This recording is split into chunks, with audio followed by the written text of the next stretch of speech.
again, friendship is the first stage of the journey, and we're so hyped up and focused on getting to the next stage, getting to these later stages of the journey, that we don't do the early stages right.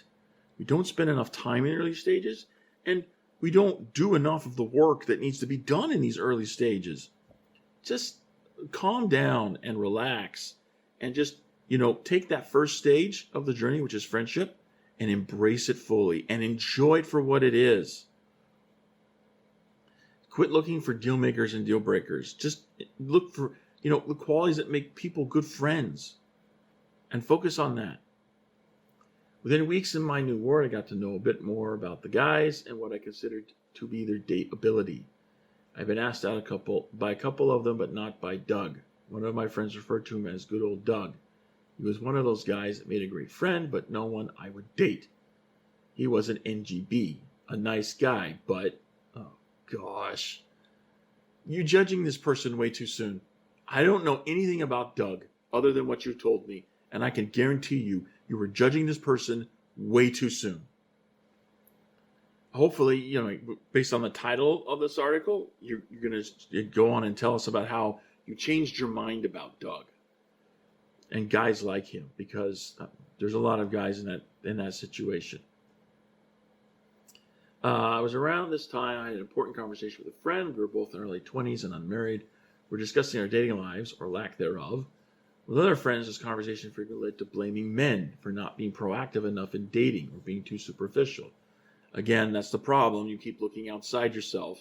And I'm not just picking on the ladies here. Men do it too. They look outside themselves and say, well, it's the women's fault that I'm not married. Just like the women here are saying it's the men's fault that we're not married.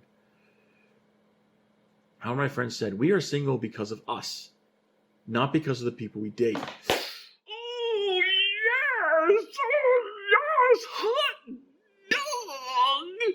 Yes, that's so spot on. You have the results in life that you have because of choices you make. Let that sink in. Let that sink in. That you are single because of choices you make, not because of choices someone else makes. And if you're single because of choices that you make, that means you can become unsingle by choices that you make. You can make progress in your dating journey with choices that you make. You just got to start making different choices. And among those choices that you start needing to make, the first fundamental choices you need to make, right in here, peeps, right in here with the way you think. Start making different choices with how you think. That's where it all starts. So, I love this. We're single because of us, not because people we date. We are single because of the way we handle dating. Yes! You're single because of how you approach it. Again, the choices that you're making, how you're approaching it. You're not based on fundamental principles. I realized I was quite prejudiced in dating. We talked about what types of deal makers we should have.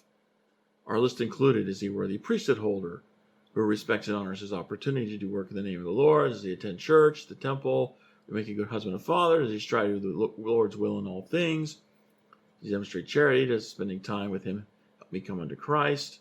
I started to shift my deal maker breaker list to things that really mattered. I also realized I'd been avoiding relationships that moved me out of my comfort zone. Wow, what a mature realization. I wish more of us would have those types of realization moments. It struck me I needed to stop running away from serious relationships. Yeah, again, you're single because of choices you are making.